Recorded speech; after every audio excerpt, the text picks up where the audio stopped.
to here?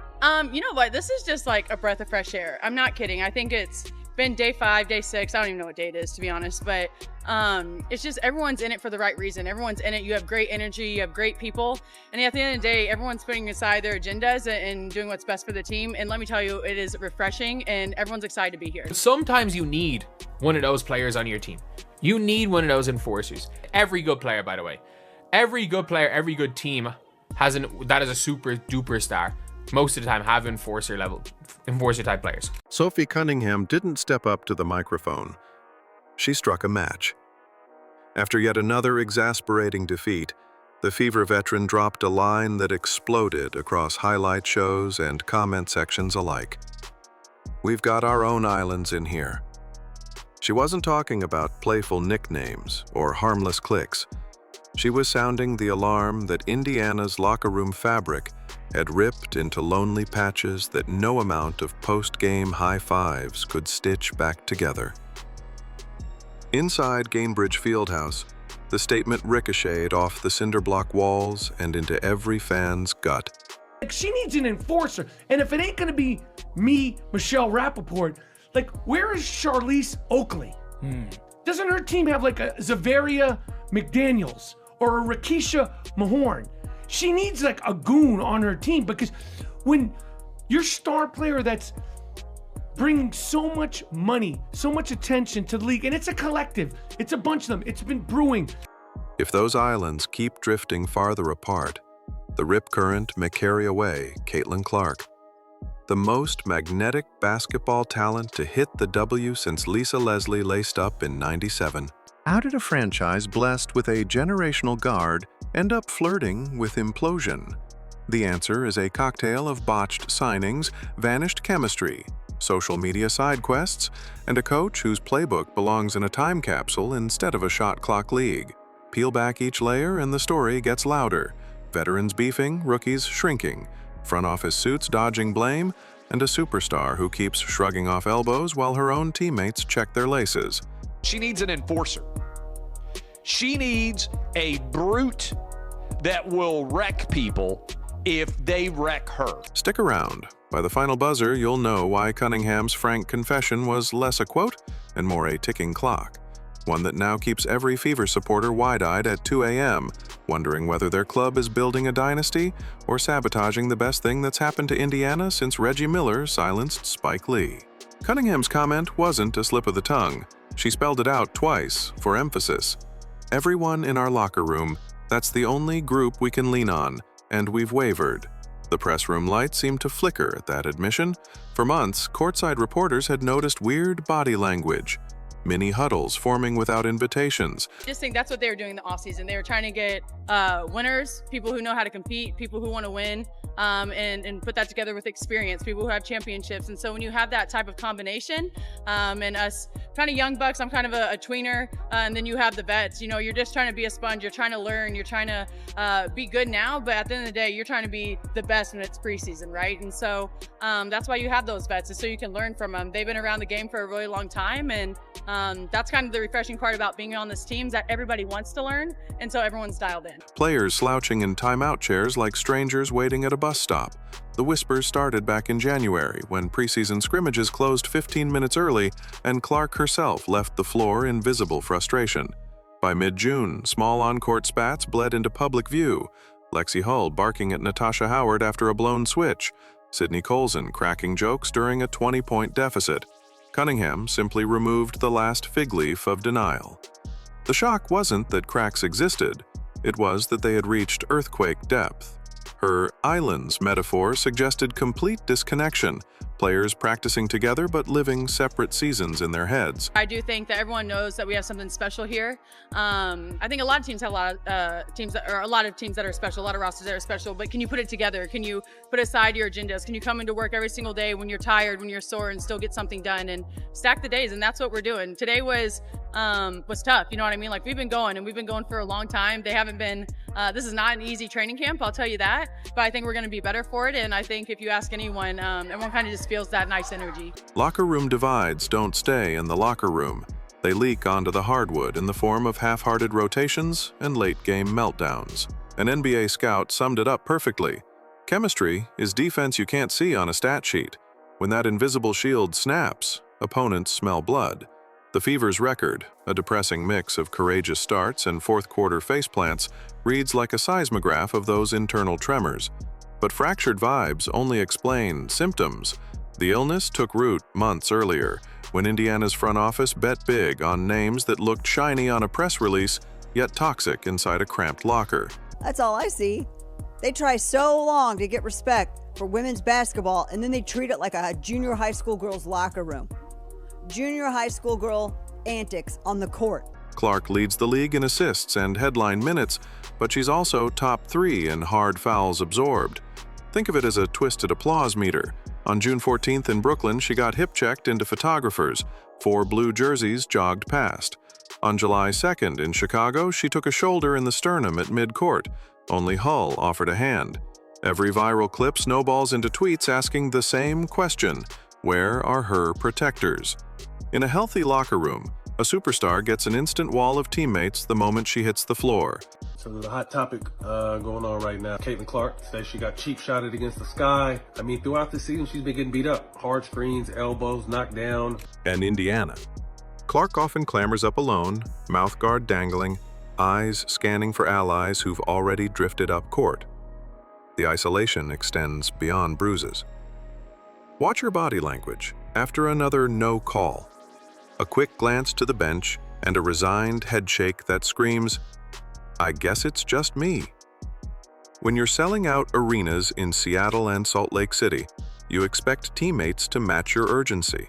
I think that's what they were doing in the offseason. They were trying to get winners, people who know how to compete, people who want to win, and put that together with experience, people who have championships. And so when you have that type of combination, and us kind of young bucks, I'm kind of a tweener, and then you have the vets, you know, you're just trying to be a sponge, you're trying to learn, you're trying to be good now, but at the end of the day, you're trying to be the best when it's preseason, right? And so that's why you have those vets, is so you can learn from them. They've been around the game for a really long time, and that's kind of the refreshing part about being on this team, is that everybody wants to learn, and so everyone's dialed in. Instead, Clark's nights often end with a stat sheet worthy of an all-WNBA guard and a scoreboard that bears the cost of apathy. You can coach pick-and-roll angles and defensive rotations, but you can't diagram heart. And right now, Indiana's collective pulse flatlines whenever adversity yawns open. That disconnect sprouted from roster construction decisions that looked bold on paper, yet clashed like oil and water. Okay, so we have Sophie with the ball. She's running it up the court. She's directing traffic. Nice pass over to, what is that, Jalen? And look at that pass over to Lexi, cross-court pass. And you know, she seems to have evolved as a leader, like talking to everybody in the huddle. And run, like make them run. Like we need to be quicker than that. Okay. And it looks like they were just kind of testing out Sophie as a point guard at times. Once the jerseys hung side by side. Enter Dewana Bonner, a 37-year-old legend who arrived with a max contract, a resume studded with rings, and a personality large enough to cast a shadow across 3 lockers. On opening day, she pledged veteran leadership. By week 8, she was grumbling about touches and side-eyeing shot selections. Coaches quietly bumped her second unit minutes. Chemistry tanked anyway. The front office finally cut bait, eating millions to waive her mid-season. Players described it as necessary, fans as inevitable, but the damage lingered like smoke after a kitchen fire. Natasha Howard is the flip side. Still here, still logging heavy minutes, still flashing all defense potential 2 possessions before drifting through a box out.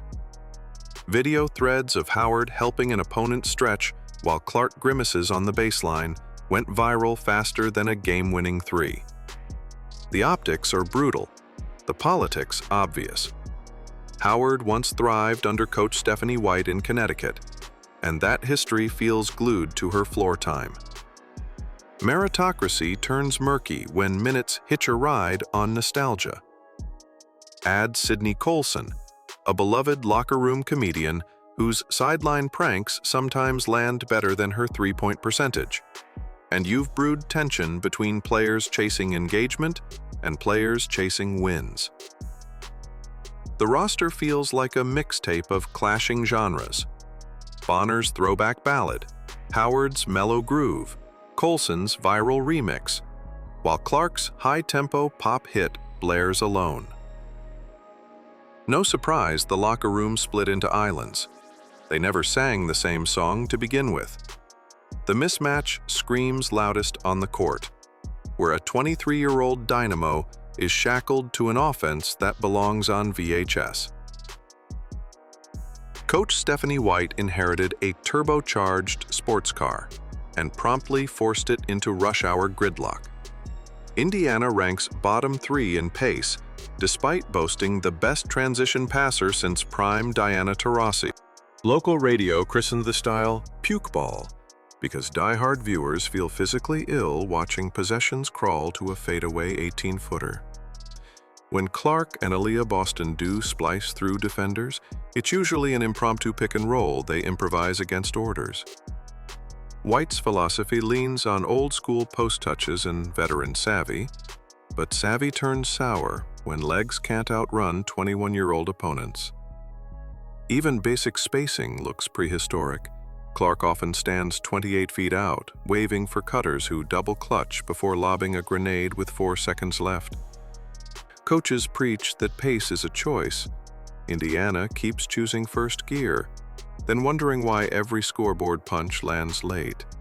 White isn't malicious, she just seems chained to the style that once worked for her, but in 2025 the league favors speed, threes, and positional versatility.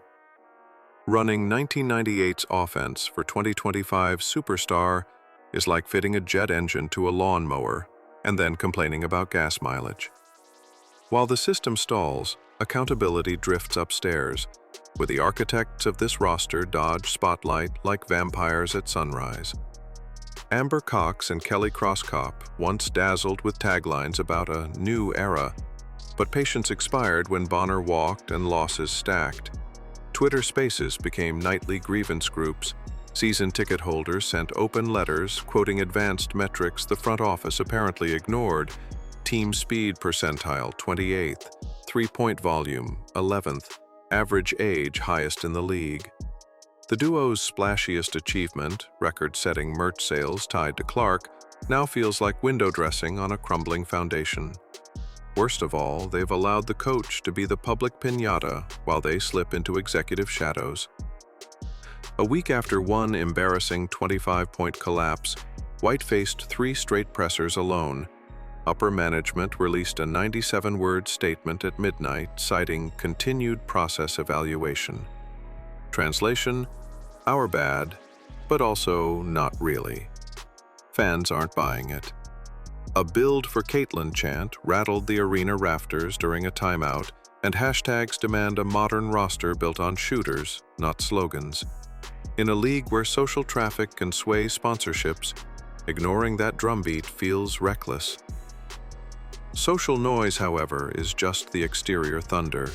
The true storm roars behind closed doors where cliques calcify, agendas collide, and every awkward silence widens the fault lines. Inside sources describe the Fever locker room like a map of scattered nation-states. Clark, Hull, and Cunningham occupy Hoop First Island, players who sweat each possession like it's March Madness. Howard, Colson, and Turner form Social Justice Island, passionate about off-court causes and unafraid to scroll TikTok mid-practice cooldowns. Aaliyah Boston drifts between islands, too kind to abandon anyone, too competitive to ignore the scoreboard. Rookie Grace Berger sits on. TikTok pundits spin the split into a race war, but insiders insist color isn't the core, it's commitment. Hoop First Island feels teammates should sprint to pick up Clark. Social Justice Island insists unity means respecting every player's voice, even mid-game. As losses pile, intent gets twisted, and disagreements metastasize into loaded catchphrases primed for clickbait thumbnails. No veteran mediator, think last year's Erica Wheeler, exists to yank everyone into one honest circle. Instead, eye rolls replace dialogue, passive-aggressive tweets replace private confrontations, and the gap turns canyon-wide.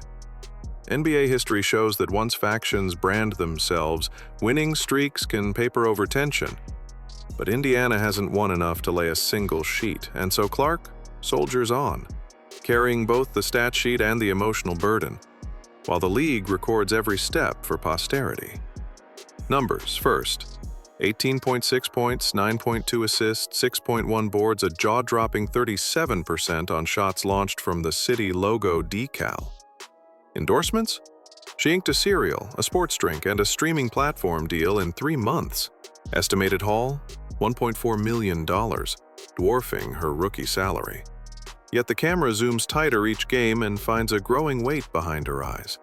She claps, she leads, she hustles, but during dead ball whistles, there's that split-second sag, shoulders droop, exhale lingers, glance slides toward teammates who might be tying shoes instead of reading the floor. Media duties add layers, pregame stand-ups, halftime hits, post-game national Zoom calls. She fields "how do you feel" questions with Midwestern politeness, but occasionally, she answers by staring at the stat sheet, tapping the turnovers column twice and letting silence finish the sentence. A body language analyst broke it down on YouTube. Each shrug is 5 pounds of frustration that coaching adjustments could lift. Leagues don't just promote stars, they lean on them.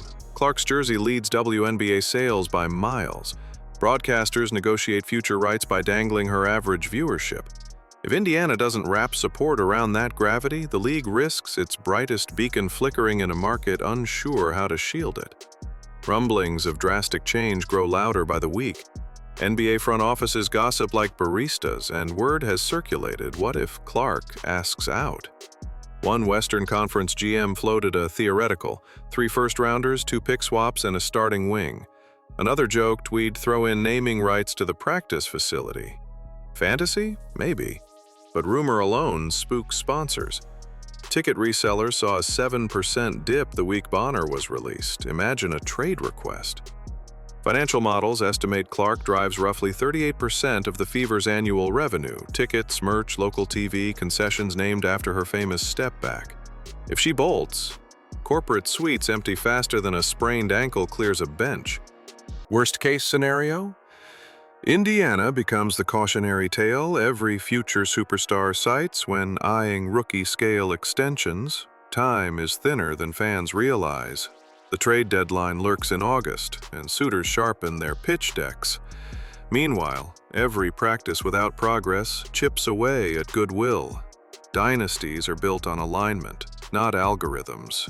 Right now, Indiana's compass spins like a phone battery at 1%. Fixing this won't require advanced analytics, just urgency. Sophie Cunningham's 4-word flair, "We've got our islands," forces a reckoning. Locker room fractures have morphed from rumor to report, from invisible static to broadcast siren. A superstar absorbs bruises without backup. A coaching strategy shackles instead of accelerates.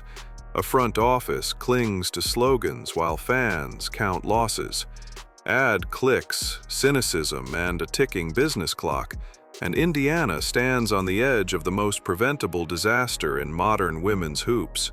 The antidote is brutally clear. Break the islands. Trade sentimentality for shooters. Swap complacency for collective grit. Demand pace. Reward defense that hurts in the legs and heals in the win column. And above all, treat Caitlin Clark like the jet engine she is. Fuel her, don't chain her. Every season gifts a franchise one fork-in-the-road moment. Indiana's arrived, wrapped in Cunningham's honesty.